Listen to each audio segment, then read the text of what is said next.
어느 교회의 주일 예배에 이 찬양 시간이었습니다. 이 자막을 작성하는 담당자가 영상 자막을 오타를 냈어요. 여기에 모인 오리, 주의 은총 받은 자여라. 졸지에 성도들을 다 오리로 만들어버렸어요. 이렇게 실수를 하니까 예배 끝나고 다들 뭐라고 한마디씩 하는 겁니다. 집에 돌아가서 이분이 이 페이스북에다가 자막하면서 이런 힘든 일들, 고충들을 다 써서 올렸어요. 그랬더니 많은 사람들이 댓글로 위로하면서 이런 이야기를 올렸습니다. 그 중에 몇 개가 이래요. 그 정도는 실수도 아닙니다. 저는 신실하신 하나님을 실신하신 하나님이라고 쓴 적도 있고요. 저는 남이 못 볼 것을 보았고 라고 치면서도 뭐가 틀린 줄 몰랐습니다. 띄어쓰기도 중요하죠. 저는 마음 이상한 자를 마음 이상한 자라고 했답니다. 저는 목사입니다. 교회 전체 단톡방에 여러분의 삶을 응원합니다 라고 보내라 이러다가 여러분의 살을 응원합니다. 살과 열심히 씨름하는 다이어트 중인 집사님이 목사님이 살까지 응원해 준다고 이렇게 써주셔서 다행이었죠. 우리가 실수 안 하고 살아갈 수 있습니까? 다 실수하는 사람들이죠. 실수투성이고 쉽게 잊기도 하고 허물도 많고. 특히 하나님과의 관계에서 더 그런 거 아닙니까? 하나님 잘 믿겠다고 하다가 결단하다가 도루묵이 되기도 하고. 이렇게 얄팍하고 부족하고 허물투성이는 우리를 바라보면서 하나님은 무엇을 원하실까? 도대체 우리에게 무엇을 바라실까? 그런 생각이 들었어요. 우리가 구약을 잘 보면 출애굽의 그 모습들을 보게 되죠. 이스라엘 백성이 출애굽한 다음에 그들이 정말 근사하고 의리 있고 충직하고 변화된 모습으로 살아갔습니까? 광야에 가자마자 불평하고 아니 물이 없다, 먹을 게 없다, 만나면 먹으니까 지겹다 이러면서 얼마나 투덜거렸어요. 그리고 그들이 40년이 지나서 가나안에 가서 나라를 세우지만 그 나라가 제대로 된 나라가 됐습니까? 결국 우상 숭배하고 엉망인 나라를 만들어 버렸죠. 그럴 때마다 하나님이 그 백성에게 하신 일관된 말씀이 있어요. 뭐냐면 기억하라는 거예요. 기억하라. 그들이 출애굽 때부터 하나님이 어떻게 역사하셨는가를 보았죠. 그리고 어떻게 가나안까지 이끄셨는지 보았고 가나안에서 어떻게 정복 전쟁을 하면서 그 큰 사람들을 거인들을 이겨가면서 그 나라를 그 땅에서 세워갔는지 하나님이 역사하셨던 순간들 그들이 경험한 하나님을 잊지 말고 간직하는 거 기억하는 거 하나님이 원하신다라는 거예요. 우리에게 대단한 것을 하고 놀라운 일을 하고 훌륭한 업적을 세우라 이런 이야기를 하시는 것보다 항상 우리에게 말씀하시는 첫 번째 말씀을 기억하라고 예언자들이 남유다에 가가지고 계속 외친 게 뭐야? 기억하라는 거예요. 다시 하나님을. 이게 하나님과 이스라엘 백성들 또 우리와의 관계에서만 이야기되는 걸까요? 아니에요. 인간관계에서도 가장 중요한 게 기억하는 거예요.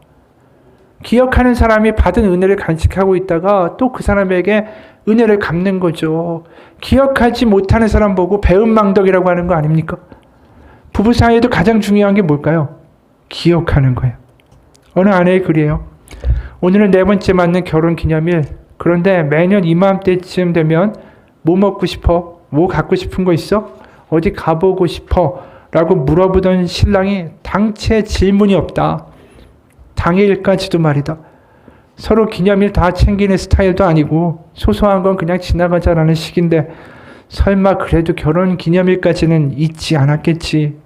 속으로 이렇게 마음을 다독이고 있는데 글쎄 오늘 아침도 아무 말 없이 출근해버리는 거다. 그래서 카톡으로 오늘 무슨 날인지 알아? 그랬더니 바로 자신 있게 대답이 날라왔다. 알지. 그래서 올해는 그래도 기념일을 기억은 하는데 이제 4년 됐다고 넘어가려나 보다. 좀 섭섭한 마음이 들고 있는데 카톡에 알지라는 말 다음에 남편이 보낸 건 오늘은 13일의 금요일이지. 진짜 내가 오늘을 공포영화 제목처럼 절대 잊혀지지 않을 13일의 금요일로 만들어줘야 할까? 이게 이 여자분의 이야기예요. 우리가 기념일을 만들고 기념을 하자라는 거는 다른 게 아니에요. 기억하자라는 거죠. 왜 결혼했는지, 왜 사랑했는지, 또 사랑의 추억은 얼마나 많은지.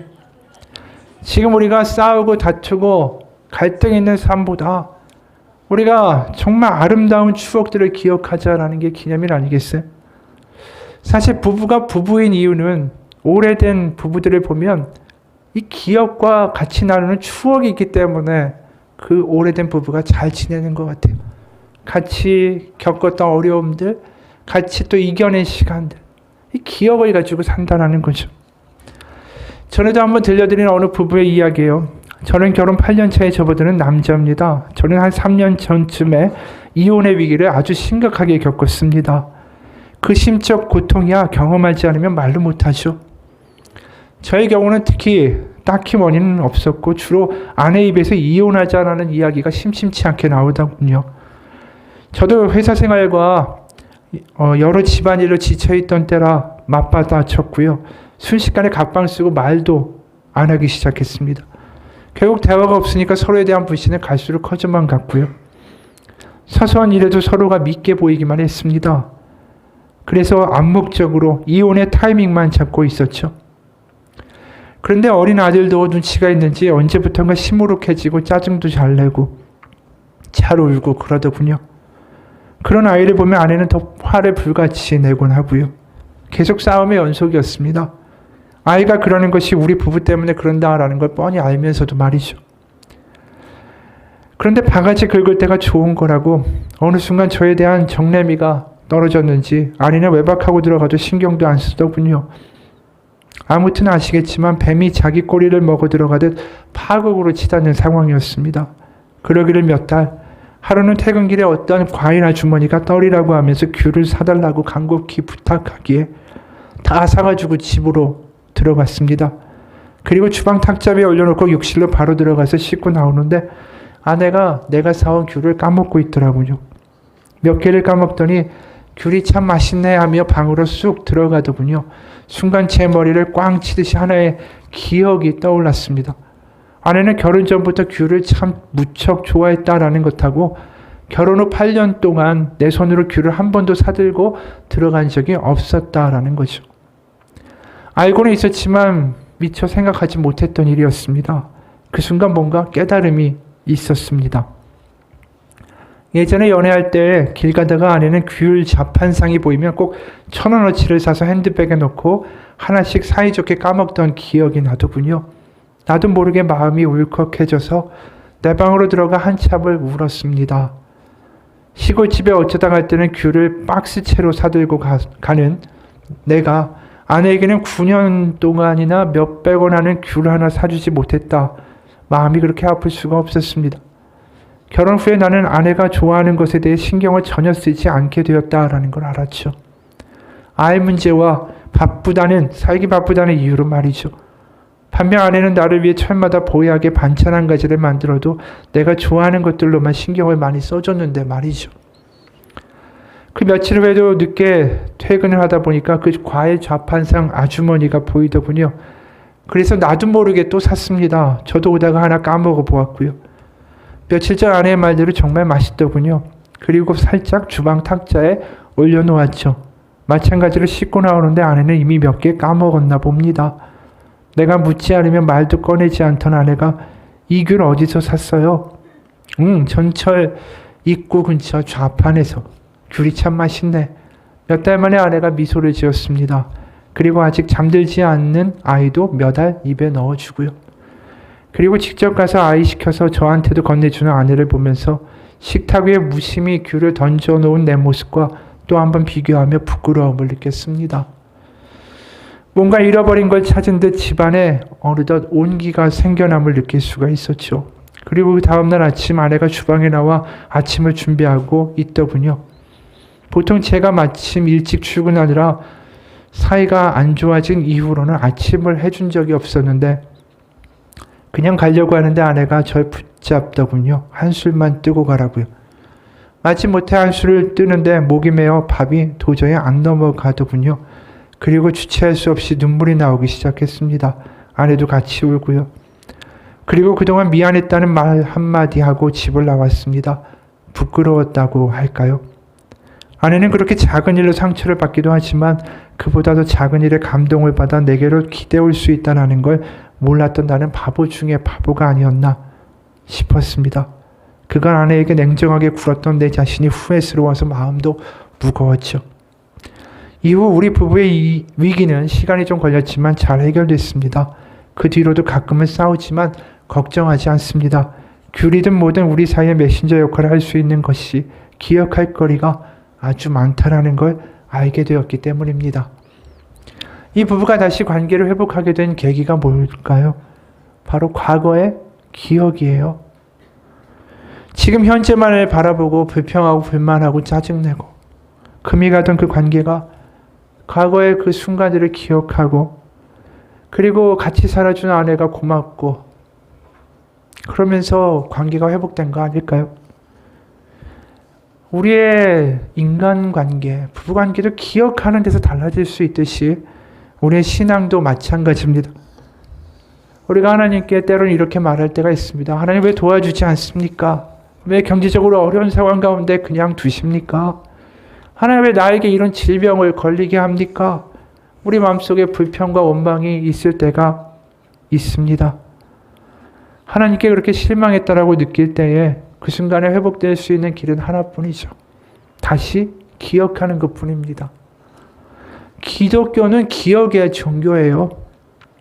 우리가 예배 때 성찬식 때 하면 늘 듣게 되는 성경 말씀이 있습니다. 고린도전서 11장 23절에서 25절입니다. 곧 주 예수께서 잡히시던 밤에 떡을 가지사 축사하고 떼어 이르시되 이것은 너희를 위하는 내 몸이니 이것을 행하여 나를 기념하라 하시고 식회 동안 그와 같이 잔을 가지시고 이르시되 이 잔은 내 피로 세운 새 언약이니 이것을 행하여 마실 때마다 나를 기념하라. 여기에 기념하라고 두 번이나 말씀하시죠. 근데 이 단어는 원어로 보게 되면 기억한다라는 단어예요. 성찬식을 하는 이유가 뭘까요? 기억하라는 것입니다. 오늘 본문도 마찬가지예요. 이스라엘 백성에게 하나님이 요구하시는 딱 한 가지가 뭡니까? 기억하라는 거예요. 그래서 실제로 이스라엘 백성이 이제 드디어 광야에서 40년을 헤매다가 요단강을 건너고 가나안에 들어갑니다. 그 가나안에 들어가는 요단강 도하에 있어서 제일 먼저 앞서간 게 누구냐면 제사장들이에요. 제사장들이 언약궤를 메고 요단강의 강물에 발을 담그자마자 요단강물이 쪼개졌습니다. 마치 출애굽 때 홍해가 갈린 것처럼 갈라졌어요. 그리고 제사장들은 요단강 한복판에 서 있고 그때부터 백성들은 그 요단강을 건너가기 시작합니다. 그리고 백성들이 다 지나갔을 때에 하나님은 뭘 시키시냐면 각 지파에서 한 사람씩 12지파니까 12명이죠. 12명을 택하여 요단강 그 언약궤를 메고 제사장들이 서 있는 요단강 한복판에서 돌 12개를 어깨에 메어 나오라 라고 시키세요. 그래서 그 돌을 왜 메고 오라고 하셨냐면 6절 7절이에요. 후일에 너희의 자손들이 물어 이르되 이 돌들은 무슨 뜻이냐 하거든 그들에게 이르기를 요단 물이 여호와의 언약궤 앞에서 끊어졌나니 곧 언약궤가 요단을 건널 때에 요단 물이 끊어졌으므로 이 돌들이 이스라엘 자손에게 영원히 기념이 되리라 하라. 뭐냐면 이 돌들을 꺼내어 그들의 유숙할 길갈이라는 곳에 두게 하시는 것은 바로 이 날을 기억하라는 뜻이다. 이렇게 말씀하시는 거죠. 그런데 길갈에다만 돌 12개를 세우는 게 아니에요. 9절에 보면 기념비가 하나 더 나옵니다. 9절 보면 여호수아가 또 요단 가운데 곧 언약궤를 맨 제사장들의 발이 선 곳에 돌 12를 세웠더니 오늘까지 거기에 있더라. 그러니까 길갈이라는 땅에다가 기념비 12개를 세우고 돌을 요단강 한복판에도 언약궤가 있던 곳에 돌 12개를 세웁니다. 그러니까 기념비가 두 군데에 서게 된 것이죠. 근데 여기서 한 가지 의문이 남죠. 요단강 한복판에다가 기념비를 세우면은 그게 나중에 물이 불어나고 다시 물이 흐르게 되면 하나도 안 보일 거 아닙니까? 그런데 왜 굳이 강 한복판에다가 기념비를 세우라고 하셨을까? 근데 생각해 보십시오. 그 강 한복판에다가 쌓아둔 그 12개의 돌 무더기가 보일 때가 유일하게 있죠. 가뭄이 들 때예요. 가뭄으로 물이 마르기 시작하면 돌 무더기는 다시 그 고개를 내밀게 됩니다. 바로 그 이야기는 뭐냐 하면 가뭄이 들고 삶이 가장 어려울 때 부모들은 그 가족들, 아이들을 데리고 와서 그 메마른 땅에서 그 돌을 보면서 과거에 하나님이 어떻게 우리를 돌보셨는가를 아이들과 함께 기억해야 한다라는 것이죠. 기념비를 세우라고 하시는 이유는 그래서 이 두 군데 길갈과 요단강 한복판에 기념비를 세우시라는 이유는 그래서 분명한 거예요. 풍요의 시기 잘 될 때는 길갈이라는 육지에서 하나님이 이루신 일을 기억하고 가뭄이 들어서 완전히 물이 말라버렸을 때는 그 요단강 한복판에 있는 기념비를 보면서 다시 하나님을 기억하라는 것이죠. 잘 되든 안 되든 간에 특히 가뭄의 때에 메마른 강바닥에 있는 그 돌들을 보면서 백성들은 기억하는 거예요. 과거에 있었던 일을. 가나안에 들어올 때 어떤 일이 있었는가 우리 이미 이야기한 것처럼 언약궤를 맨 제사장들이 제일 먼저 선두에 섰고 강이 갈라졌고 백성이 다 지나갈 때까지 결코 그 언약궤를 맨 제사장들 하나님의 발자국은 요단강을 떠나지 않았어요. 그리고 백성들이 다 지나간 다음에 맨 마지막으로 나왔죠. 오늘 11절에도 그렇게 기록해요. 모든 백성이 건너가기를 다 마친 후에 여호와의 궤와 제사장들이 백성의 목전에서 건넜으며, 다시 말해서 하나님은 제일 먼저 요단강을 건너가셨고요. 백성들이 다 지나갈 때까지 그 요단강에 머물러 계셨어요. 지나갈 때까지. 그 기억을 다시 떠올리면서 가뭄의 때 어떤 생각이 들겠어요? 이 어려운 가뭄의 때, 이 환난의 때에, 이 고난의 때에 하나님이 같이 계시고 지금도 우리를 지켜보고 계시고 이 가뭄이 끝날 때까지 우리를 돌보실 것이고 이 가뭄이 끝날 때까지 우리가 다 이 모든 것들을 이겨낼 때까지 끝까지 그 가뭄의 한복판에서 강의 한복판에서 기다리신 하나님이시다라는 것을 우리 가운데 깨닫게 하는 거죠. 그 돌들을 통해서 과거의 하나님이 지금 나의 하나님이고 과거의 요단강을 지나갈 때 그렇게 백성을 자비롭게 돌보셨던 하나님이 지금도 이 어려운 때에 지금의 현재형의 하나님으로 나를 돌보고 계시다라는 걸 기념비를 보면서 기억하는 것입니다. 기념비를 볼 때마다 특히 요단강 한복판에 있는 기념비를 볼 때 무슨 생각이 들겠어요? 맞아, 나에게는 하나님이 계셔. 다시 떠올리는 거죠. 그리고 하나님이 나의 하나님이지. 이걸 기억하는 순간에 다르게 살아갈 수 있는 힘과 용기가 생기는 거죠. 여러분, 우리 성경에서 기억한다라는 건 다른 게 아닙니다.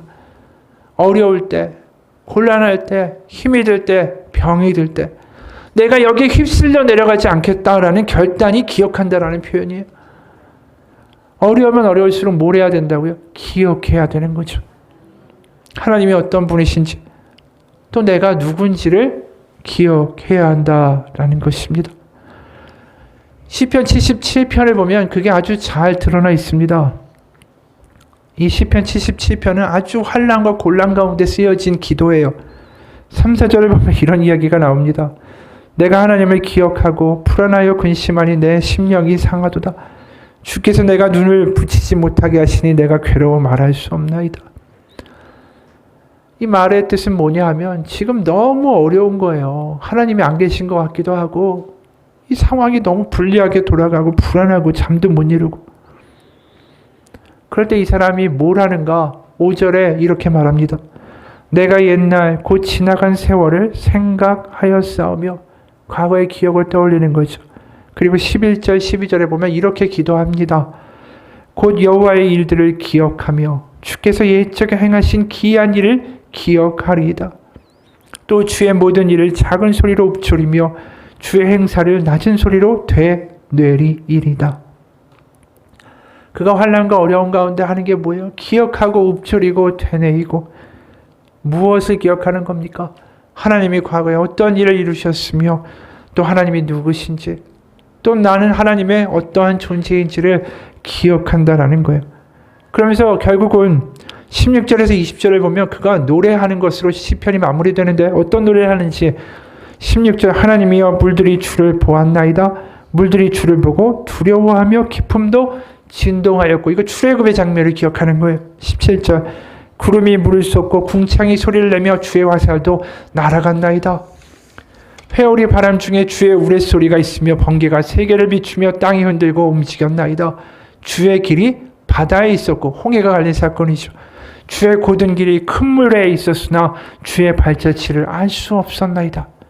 주의 백성을 양떼같이 모세와 아론의 손으로 인도하셨나이다. 시편 77편 환난 가운데 뭘 하고 있는가 우리 가운데 분명하게 보여주죠. 기억하는 거예요. 여기서 우리는 분명한 걸 하나 알고 있죠. 기도라는 건 내가 어려운 상황과 내가 원하는 것을 하나님께 간구하는 것이기도 하지만 내가 기도하면서 중요한 건 무엇입니까? 기억하는 거예요. 하나님이 어떠한 분이셨고 나의 삶 가운데 어떻게 역사하셨으며 내가 어떻게 해서 하나님을 믿게 되었고 나는 과연 하나님에게 어떠한 존재인지를 기억하는 게 기도였다라는 것이죠. 여러분, 기억을 잃어버린 사람이 믿음을 잃어버리는 거예요. 믿는 자는 기억하는 사람입니다. 과거의 하나님을 현재 하나님으로 만들어가는 사람들이다라는 것이죠. 그래서 기억이 중요하다라는 것을 우리 신약에서도 보게 돼요. 너무나도 유명한 이야기죠. 베드로 이야기.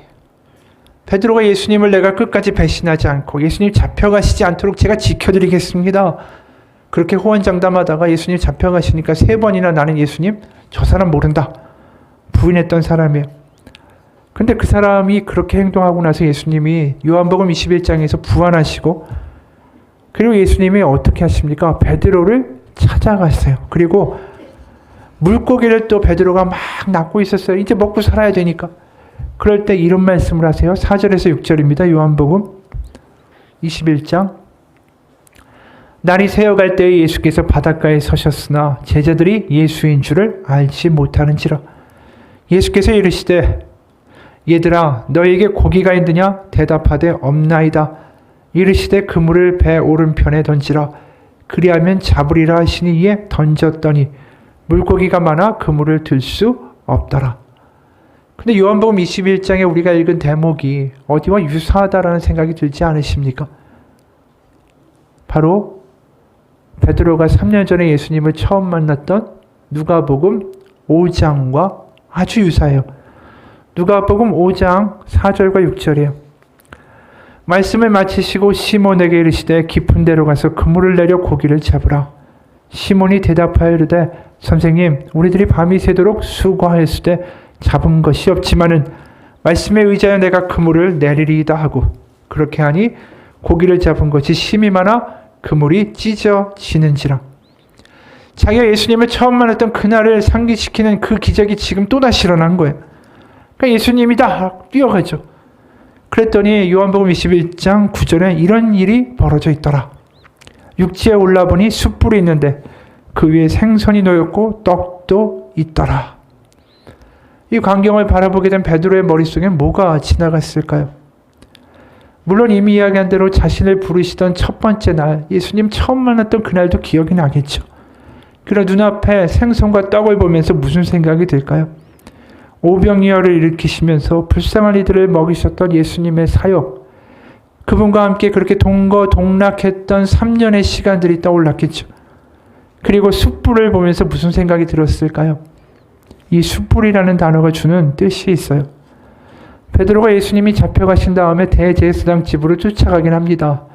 그때 대제사장의 집의 뜰에서 나 예수님 모른다고 3번 부인할 때 그 사람 바로 앞에 있었던 게 뭐였냐면 숯불이었어요. 누가복음 22장 54절 55절이에요. 예수를 잡아 끌고 대제사장의 집으로 들어갈새 베드로가 멀찍이 따라가니라. 사람들이 뜰 가운데 불을 피우고, 이게 숯불입니다. 같은 단어예요.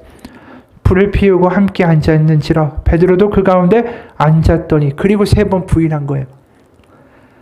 요한복음 21장에서 예수님이 보여주시고 베드로에게 행하신 모든 것 하나하나가 뭐를 지향하고 있냐면, 베드로가 예수님을 처음 만나고 3년 동안 같이 지내며 동거동락하고 또 예수님을 부인했던 그날까지의 순간순간들을 주마등처럼 다 기억나게 하신 거예요.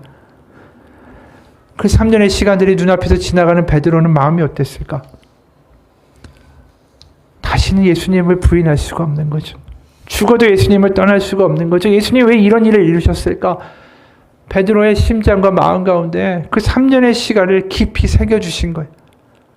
자기가 그렇게 하나님 아들 예수님을 따랐고 고생했고 하지만 배반했고 하지만 그 예수님이 배반한 자신을 버리지 않고 다시 찾아와서 자기가 하나님의 아들 예수님과 보냈던 3년의 시간들을 다시 기억나게 하신 거예요. 베드로가 앞으로 살아갈 힘이 뭘까요? 어려움도 있을 거예요. 환난도 있을 거예요. 순교도 했지요. 그런데 그 모든 가운데 그를 지탱하고 버틸 수 있게 해준 것은 무엇일까요? 3년의 기억이었다라는 거예요. 그 기억으로 자신의 삶을 살아갔겠죠. 여러분, 믿음은 기억하는 겁니다. 그런데 우리가 기억한다라는 말, 그게 우리에게만 쓰이고 있나 성경에서 보면 그렇지는 않습니다. 성경에서 똑같이 하나님에 대하여 하나님이 기억하신다라고 말씀할 때가 많이 있어요. 출애굽기 2장 24, 25절 보면 하나님이 기억하신다라는 표현이 나옵니다. 하나님이 그들의 고통 소리를 들으시고 하나님이 아브라함과 이삭과 야곱에게 세운 그의 언약을 기억하사 하나님이 이스라엘 자손을 돌보셨고 하나님이 그들을 기억하셨더라. 하나님이 기억하셨다라면 결국은 돌보셨다라는 것으로 연결돼요. 출애굽기 6장 5절 이제 애굽 사람이 종으로 삼은 이스라엘 자손의 신음소리를 내가 듣고 나의 언약을 기억하노라.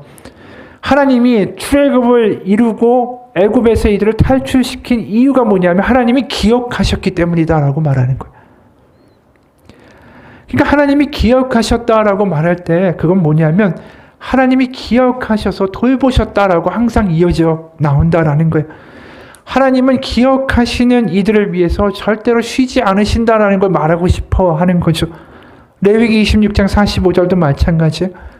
내가 그들의 하나님이 되기 위하여 민족들이 보는 앞에서 애굽 땅으로부터 그들을 인도하여 낸 그들의 조상과의 언약을 누구를 위하여? 그들을 위하여 기억하노라. 나는 여호와이니라. 하나님이 기억하신다라는 건 우리를 위해서 우리를 향한 마음이 아직도 있다라는 것을 의미하는 거예요. 사무엘상 1장 11절에 한나가 이런 기도를 합니다. 소원하여 이르되 만군의 여호와여 만일 주의 여종의 고통을 돌보시고 나를 기억하사 주의 여종을 잊지 아니하시고 주의 여종에게 아들을 주시면 내가 그의 평생에 그를 여호와께 드리고 삭도를 그의 머리에 대지 아니하겠나이다. 하나님이 기억하신다라는 건 긍휼히 여기신다라는 뜻입니다. 그래서 우리를 돌보신다라는 말하고 똑같은 거예요. 그래서 하나님이 우리를 기억해서 어떤 일을 하신 거죠? 그의 아들 예수 그리스도를 십자가에 못 박아 죽이신 거죠. 하나님은 지금도 우리 가운데 이 십자가를 통해서 뭘 말씀하고 계시다고요? 내가 너를 잊지 않았다고. 내가 너를 기억한다고. 그게 하나님의 맹세예요. 십자가에 나타나. 우린 저 십자가를 보면서 뭘 알 수 있냐 하면 내가 하나님을 처음 만나고 예수님을 영접하고 회개하고 기도하고 감격하고 그랬던 하나님의 첫사랑의 기억을 나는 잊었을지라도 하나님은 아직도 기억하신다는 뜻입니다.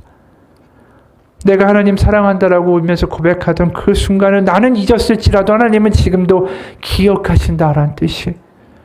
내가 수련회에서 집회에서 하나님 위해서 살겠다라고 그렇게 결단하고 고백했던 그날도 나는 싹 잊었다 할지라도 하나님은 지금도 기억하신다는 뜻입니다. 하나님 기억하신다. 이게 얼마나 놀라운 이야기인지 몰라요. 이사야 49장 14절 15절 오직 시온이 이르기를 예루살렘이죠. 여호와께서 나를 보내시며 주께서 나를 잊으셨다 하였거니와 여인이 어찌 그 젖먹는 자식을 잊겠으며 자기 태에서 난 아들을 긍휼히 여기지 않겠느냐. 그들은 혹시 잊을지라도 나는 너를 잊지 아니할 것이라. 이게 바로 십자가의 이야기예요. 하나님이 나를 기억하신다. 그런 믿음은 뭘까요? 그런 하나님을 내가 기억하는 거죠.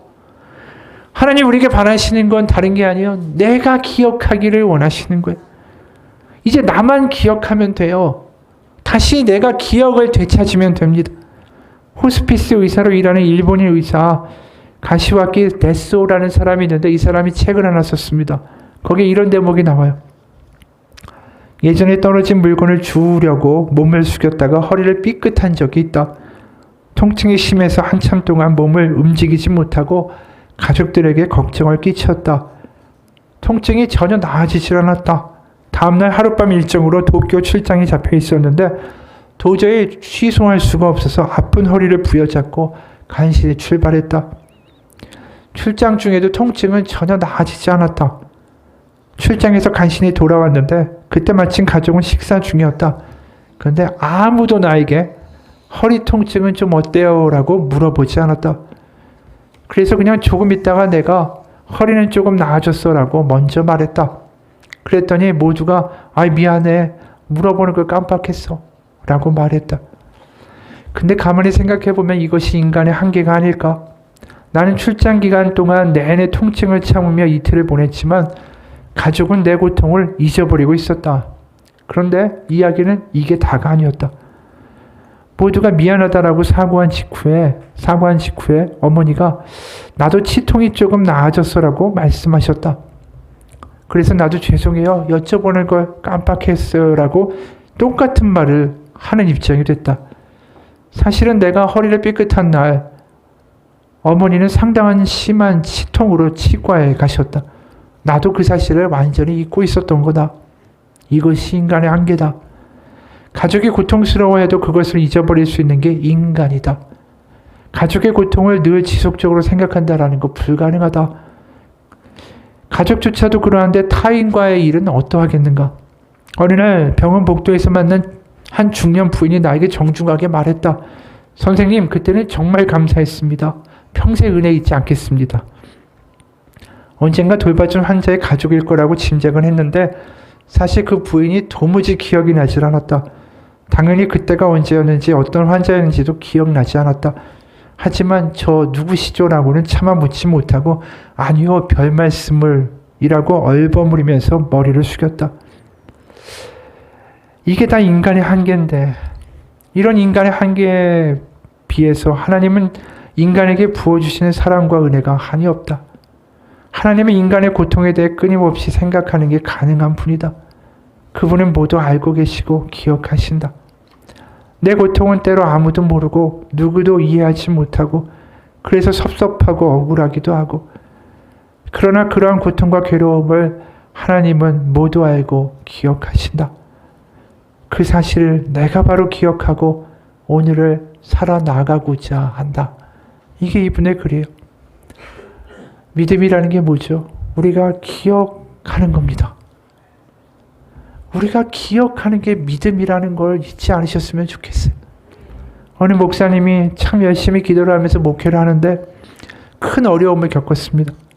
어느덧 기도가 점점 통곡과 원망으로 변화되더라는 거예요. 근데 어느 날 그분의 가슴속에 확 한마디가 와서 바뀌었습니다. 하나님이 기억하신다. 그 말씀이 어느 순간 자기를 사로잡더니 믿어지기 시작하고 그러면서 감동이 되고 소망이 생기기 시작하더래요. 바로 나를 기억하신 하나님을 알게 되고 나도 기억하니까 힘이 나더라는 거죠. 여러분, 십자가에서 분명히 하나님 우리 가운데 말씀하세요.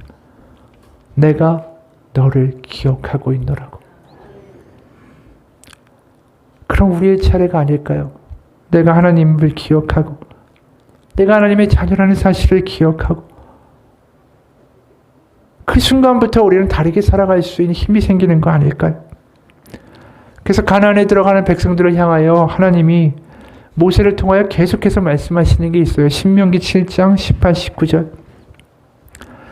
그들을 두려워하지 말고 가나안에 들어가서 만나게 될 거인들이죠. 그들을 두려워하지 말고 네 하나님 여호와께서 바로와 온 애굽에 행하신 것을 잘 기억하되 네 하나님 여호와께서 너를 인도하여 내실 때에 내가 본 큰 시험과 이적과 기사와 강한 손과 편파를 기억하라.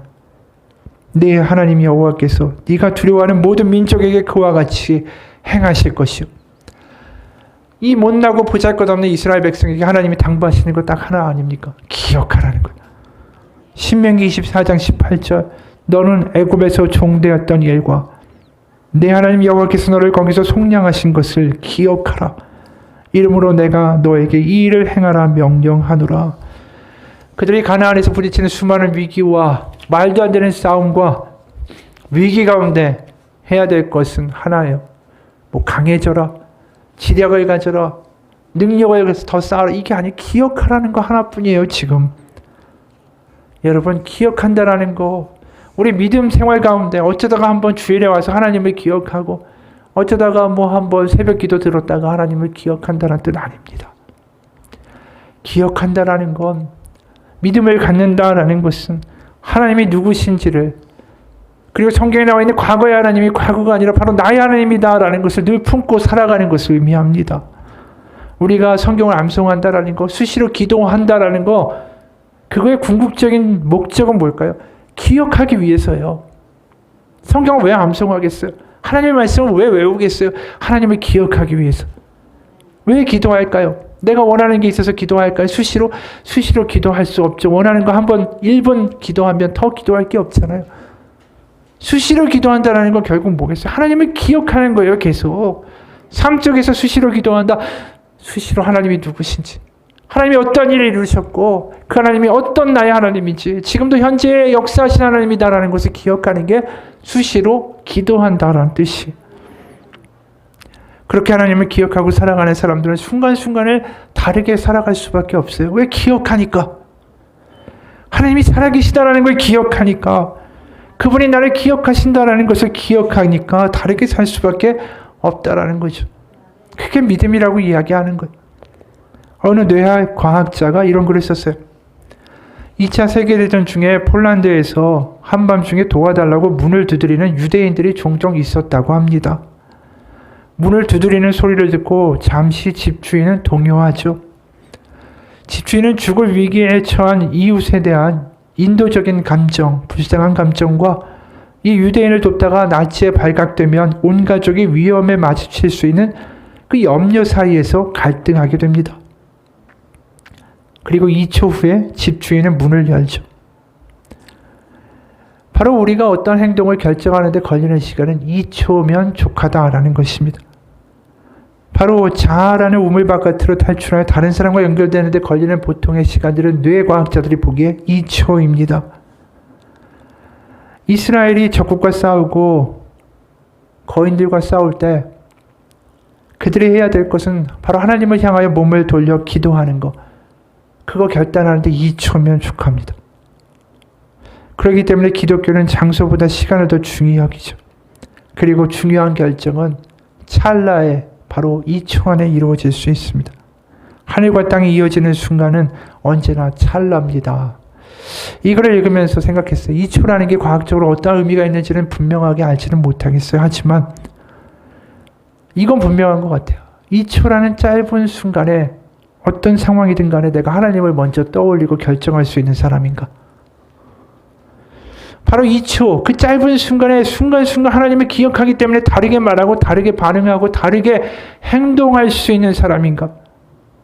그게 성경이 말하는 기억한다라는 의미가 아닐까? 그게 믿음이 아닐까라는 거죠. 유기성 목사님이 한 이야기를 마지막으로 오늘 설교를 마치겠습니다. 어느 목사님이 목회하시는 교회에 어려움이 생겼습니다. 다급한 마음에 이리저리 도움의 길을 찾아보다가 목회자 기도 모임에 참석하게 되었는데, 그때 제 설교가 24시간 예수님을 바라보라였답니다. 목사님은 그 설교를 들으면서 마음으로 난 지금 그럴 만한 여유가 없어요 라고 하였답니다. 설교 기도 시간에도 기도는 안 되고 마음은 답답하기만 하고, 그때 갑자기 환상처럼 머릿속에 보이는 것이 있었습니다. 큰딸이 어릴 때 시장에서 잃어버렸던 적이 있었는데 바로 그 장면이었습니다. 딸이 없어진 걸 알고 온 시장을 아무리 찾아 헤매어도 찾을 수가 없었습니다. 이렇게 딸을 잃어버리는 건 아닌가? 두려움이 몰려왔을 때 시장에서 꽤 멀리 떨어진 파출소에서 울고 있던 딸을 찾았습니다. 딸을 보자마자 목사님은 다짜고짜 야단을 쳤답니다. 아빠를 잃어버리면 가만 그 자리에 있으라고 했잖아. 이렇게 울고 돌아다니면 아빠가 너를 어떻게 찾아? 정말 잃어버릴 뻔했잖아. 아빠를 만나고 더 혼이 나서 울고만 있던 자기의 큰딸 모습이 선명하게 떠오르더랍니다. 순간 깨달은 것은 내가 지금 그 딸처럼 살아가고 있구나 라는 것이었습니다. 내가 할 일은 내가 내 자리를 떠나는 게 아니라 주님을 바라보고 주님을 기억하는 것이구나. 그걸 깨달았다. 그리고 기도의 문이 열렸다 라고 이야기했습니다. 여러분, 이분의 이야기가 뭘까요? 불평도 있고 불만도 있고 우리의 믿음도 시들해질 때가 있습니다. 하지만 그럴 때 지금도 나를 찾고 있고 나를 기억하고 있는 우리의 아버지 하나님이 있다라는 것을 기억하는 겁니다. 그 자리에 믿음의 자리, 기도의 자리를 떠나가지 않고 거기서 하나님을 기억하는 사람은 분명히 하나님의 응답을 받게 될 거예요. 우리가 기억상실증에 걸린 사람들 아닙니까? 하나님을 기억하는 걸 잃어버린 사람들 아닙니까? 그러면 망하게 돼 있는 거예요. 하나님이 나를 잊지 않고 기억하고 계십니다. 이제 내가 해야 될 차례죠. 순간순간 하나님을 기억하면서 살아가는 거, 그게 믿음입니다. 같이 기도하겠습니다. 하나님, 여러 가지 생각들이 스쳐갑니다. 걱정들도 많습니다. 염려도 많고 나의 계획도 많고 불안하기도 하고 우리의 마음을 도대체 종잡을 수가 없습니다. 그러면서 기도가 되지 않기 시작하고 하나님이 살아계신지 아닌지도 잘 모르겠고 하나님이 살아계신다는데 나에겐 뜨거움도 없고 응답도 없는 것 같고 하나님, 우리가 그런 믿음이 되어 있다면 우리는 기억상실증에 걸린 환자들입니다. 우리가 분명히 하나님의 살아계심을 맛보았고 예수님의 십자가를 경험했고 아직도 하나님이 나를 기억하신다라는 것을 우리가 잊어버린 사람 되지 않기 원합니다. 하나님, 우리가 다시 하나님을 기억하기 원합니다. 저 십자가를 바라보며 하나님을 기억하기를 결단하는 순간에 우리는 이 삶 속에서 과거의 하나님이 아니라 성경 속에 나오는 책의 하나님이 아니라 나의 하나님, 지금도 역사하신 하나님임을 고백하게 될 것입니다. 기억하는 백성은 망하지 않습니다. 기억하는 믿는 이들은 결코 하나님이 그들을 실망시키지 않습니다. 하나님, 다시 기억하기 원합니다. 순간순간 하나님을 떠올리며 하나님을 품에 품고 살아가는 사람 되기 원합니다. 다르게 살 수 있기 원합니다. 하나님을 기억하는 자에게 하나님 그 가나안을 정복하게 하신 하나님의 놀라운 역사를 경험하게 하셨듯이 우리의 삶을 맡고 있는 수많은 거인들과 여리고성과 같은 위기들이 있다 할지라도 하나님을 기억하며 나아가는 자 가운데 하나님의 놀라운 역사가 일어나게 하여 주옵소서. 예수님 이름 받들어 기도합니다. 아멘.